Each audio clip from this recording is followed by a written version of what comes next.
А вось гэты грыб, сябры, я мяркую, што ядавіты. Прынамсі, неядомы. Глядзіце, сверху ён быццам бы нагадвае польскі. Нават нехта яго паеў. Мулавёрка. Знізу нагадвае бабку. Пахне ён таксама добрым грыбам, але калі яго паспытаць на смак, як вучыў у дзяцінстве дзядуля, што дрэнныя грыбы, яны горкія. Дык вось, гэты грыб аказаўся горкі. Я мяркую, што есці яго нельга.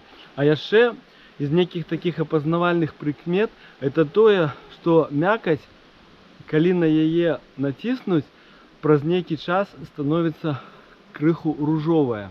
Зараз прыеду домой, пагляджу, што гэта за грыб, паспрабую яго вызначыць. А калі вы ведаеце, то падкажыце ў каментарах.